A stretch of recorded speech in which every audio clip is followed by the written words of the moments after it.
Watu wa dunia hii tunakubaliana?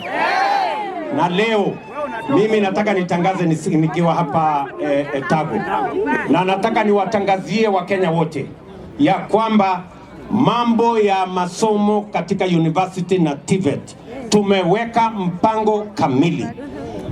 University ikiweka pesa ile gharama ya course ama ya masomo ya mtoto, hiyo ilikuwa ni makosa.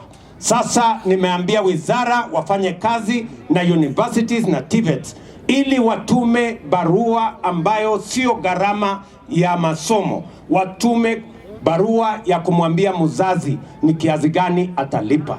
Na leo hizo barua zinatoka katika mambo yetu ya higher education, na kila university na kila TVET itatoa barua ambayo itahakikisha kwamba hakuna mtoto wa Kenya atakosa nafasi ya kusoma university ama TVET kwa sababu ya uwezo wa mzazi. Tuko pamoja? Niko na viongozi wengi, lakini wacha higher education knowledge in our universities and in our TVET. Tumeelewana jameni? Kuna barua wazazi walipata kutoka university, na hiyo barua ilikuwa na pesa gharama ya ile course mtoto anaenda kufanya. Tumesema hizo barua ziondolewe, na leo tunatoa barua ambayo itamweleza mzazi kiwango ya pesa anahitaji kulipa, na serikali ya Kenya tumetoa pesa ya kutosha kuhakikisha kwamba kuna loan, kuhakikisha kwamba kuna scholarship, hasa kwa watoto ambao wazazi wao hawana uwezo wa kutosha. Tunaelewana jameni?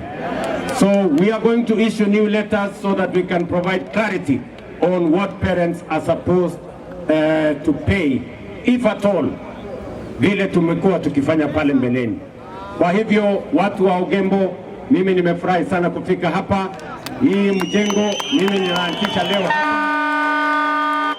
ndani ya mimi nauliza nyinyi, mimi nauliza nyinyi, yani amuko ningojea huko Borabu, mmenikujia hapa Chache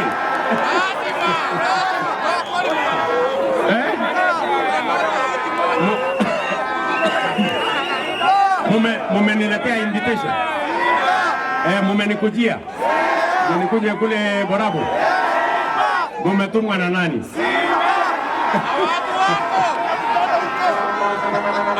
Sasa muende mpeleke habari, mwambie president anakuja. Sawa?